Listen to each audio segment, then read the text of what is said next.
Fa idza aghdaba rajulun qala barakallahu fika. Abdullah bin Auf itu gak pernah yang namanya marah. Maksudnya apa? Gak pernah melampiaskan emosinya, gak pernah melampiaskan amarahnya. Marah-marah tapi dipendam, marah-marah tapi ditahan, emosi-emosi tapi bisa dikendalikan. Wal kadhiminal ghaidha, yang bisa mengendalikan marahnya. Jadi beliau itu bisa dikatakan tidak pernah marah, bablas. Wa idza aghdaba rajulun, ketika ada orang yang membuat beliau marah, memancing emosi, itu beliau tetap tidak terprovokasi. Bahkan sebaliknya, beliau mendoakan kebaikan untuk orang yang membuatnya marah dengan mengatakan barakallahu fika, semoga Allah memberkahi Anda. Digawe nesu malah dongake. Langkah-langkahnya boten enten ngoten iki. Nggih boten. Angel boten iki. Wong kadang awake dhewe yo gawe-gawe alasan ben suka. Ya. Urusan sepele saja kita mudah terprovokasi. Dan inilah hakikat kekuatan seseorang. Laisa syadidu bisur'ah. Orang yang kuat itu bukan seorang jago bulat yang tak pernah kalah dalam pertandingan. Tapi wa inna masyadidu man yamliku nafsahu indal ghadab. Orang yang kuat adalah orang yang bisa mengendalikan dirinya ketika sedang marah. Jadi marah boleh, dia nggak boleh itu melampiaskan amarah atau marah yang nggak ada sebabnya, atau marah yang berlebih-lebihan. Ini nggak boleh, ya. Ikhwatul Islam wa rahimani Allah wa yakum jami'an. Kemudian wasiat yang berikutnya masih di kitab yang sama, di jilid yang sama, halamannya berbeda, halaman 239, yaitu kitab Hilyatul Auliya, jilid ketiga halaman 239. Ini pas untuk zaman kita sekarang. Suatu ketika Abu Hazim nama aslinya Salamah ibn Dinar. Nama aslinya Salamah ibn Dinar rahimahullah ta'ala. Itu kedatangan beberapa orang yang curhat. Curhatnya apa? Ya Abu Hazim, ama taraqad ghalas si'ru. Wahai Abu Hazim, tidakkah Anda melihat harga-harga sekarang ini pada naik semua? Terus boten. Pak Slamet pirsa sedulur munggah. Ada pedagang-pedagang kados beliau itu nanti bingung arep ngejual. Abdi undake sakit ongkone, orang diundake ora cucuk pulaane, gitu.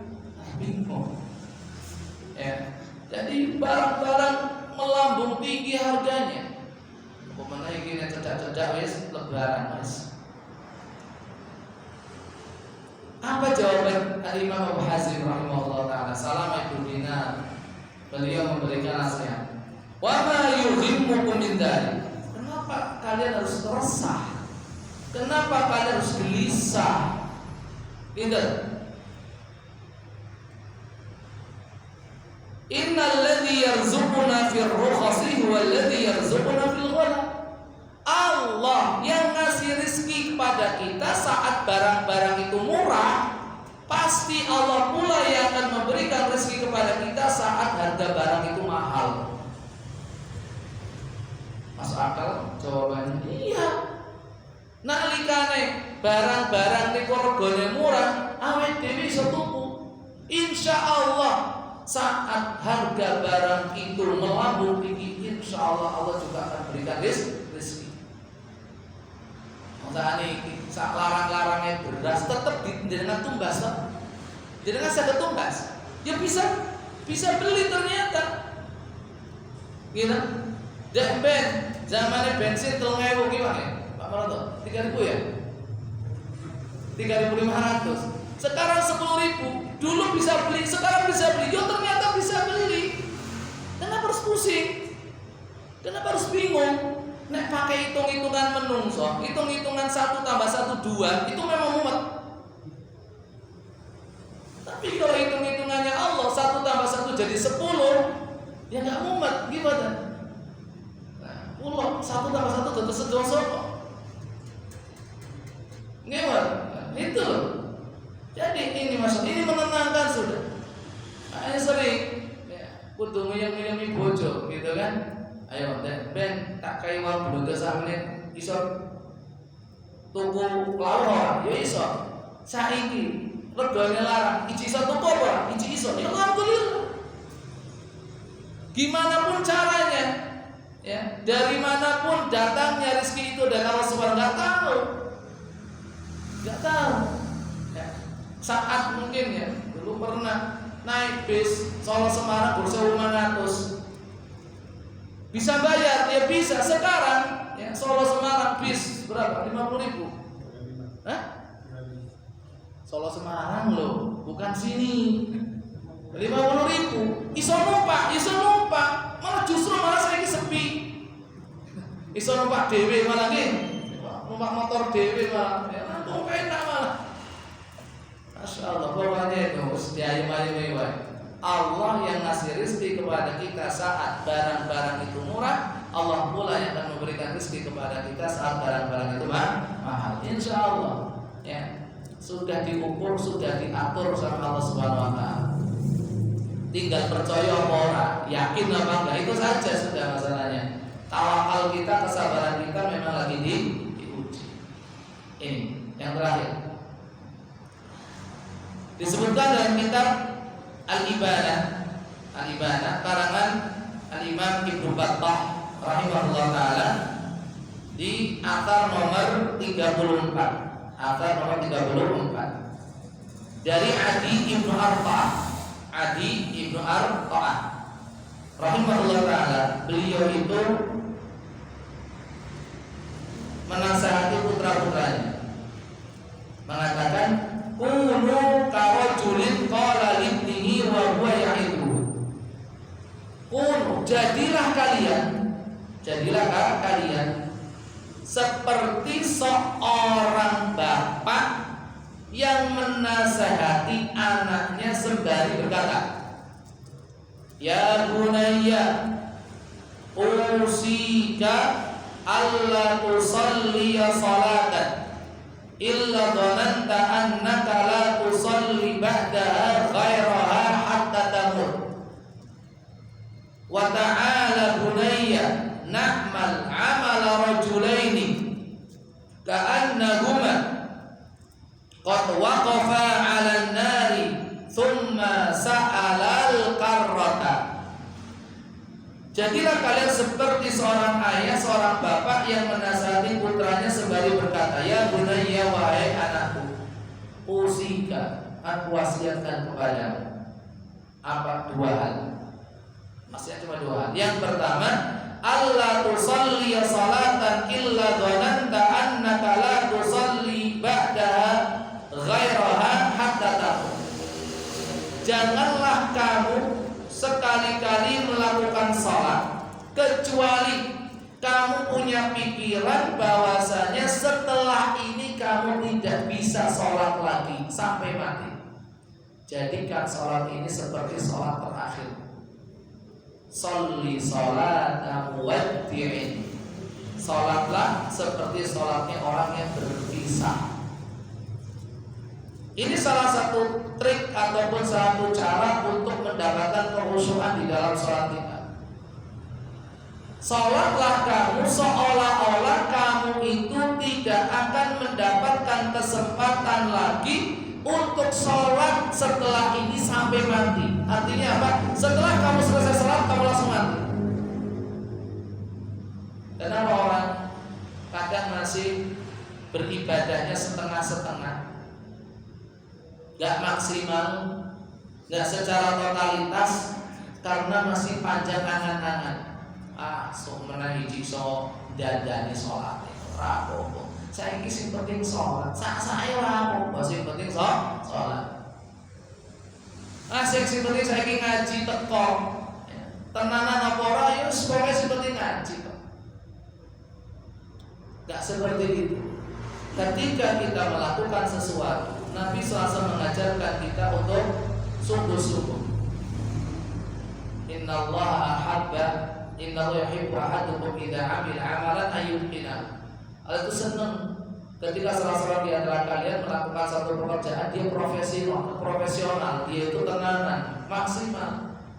Ojo sak-sae, karena apa? Bisa jadi itu adalah ibadah kita yang terakhir. Dan ketika terbuka kesempatan di hadapan kita untuk berbuat kebaikan, maka segera lakukan. Karena kita tidak tahu kapan pintu kesempatan itu dibuka lagi. Bisa jadi itu kesempatan terakhir, bisa jadi setelah itu pintu kesempatan itu ditutup selama-lamanya dan kita tidak punya kesempatan lagi untuk melakukannya. Tinggal penyesalan yang tiada guna. Ya. Makanya wasiat yang kedua apa isinya? Wa ta'ala bunayya na'mal 'amala rajulain. Wahai anakku, mari kita beribadah, mari kita beramal sebagaimana ibadahnya dua orang, ka'annahuma waqafa 'alan nar. Dua orang yang Allah Subhanahu wa taala tempatkan di pinggir neraka.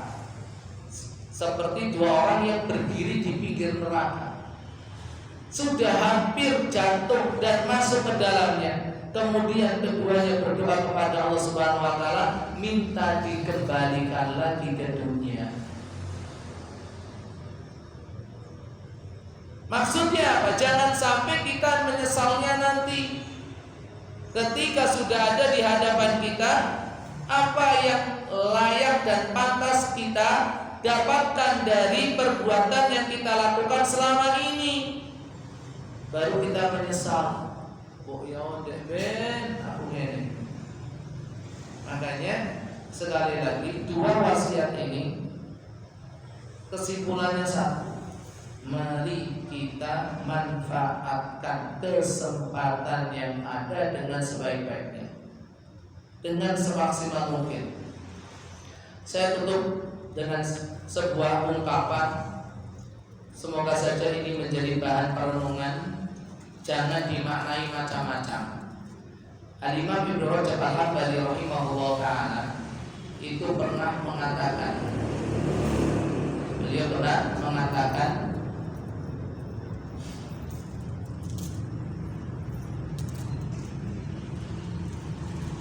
setiap tumbuhan, tanaman nek wayahe woh kok ora woh, wit rambutan koncone padha metu wae, ya, berbuah lebat, wit pelem, ya, teman-temannya pada berbuah lebat. Lagi nek wit rambutan, wit pelem, wayahe woh kok ora woh, kira-kira penahe kira. Nah, pinten-pinten penahe kira. Wis wayahe woh kok ora woh, wis ditunggu suwe-suwe kok ya ora metu kembang boro-boro, metu wae, metu kembange ya ora, ngembang ya ora. Kira-kira diapake pinten? Diketok kanggo kayu bakar. Nek menungso wis dikai kesempatan bola-bali ning ora digunakake. Kudune wayahe wis ngibadah ora tau ngibadah, penak dirapalke. Lagi nunggu.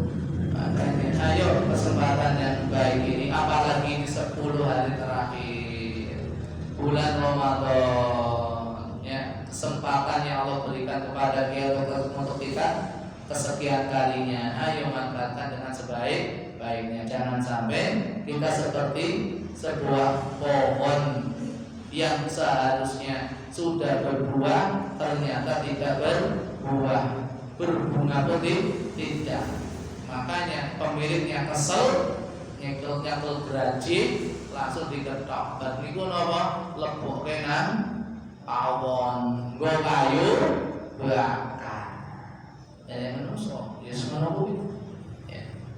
Ini saja dulu yang kita bahas, kita kaji, semoga bermanfaat khususnya untuk diri kami pribadi, mengucapkan kembali dengan sami, mohon maaf segala kekurangan. Kepada Allah Subhanahu dan Allah Subhanahu wa taala, kesalahan kekurangan berasal dari kelemahan pribadi saya. Semoga Allah Subhanahu wa taala mengampuninya dan sedikitnya yang ada di hati Allah Subhanahu wa taala memaafkannya. Aku lupa dihadap, subhanallahi wa bihamdihi, asyhadu an la ilaha illa anta, astaghfiruka wa atubu ilaik. Assalamualaikum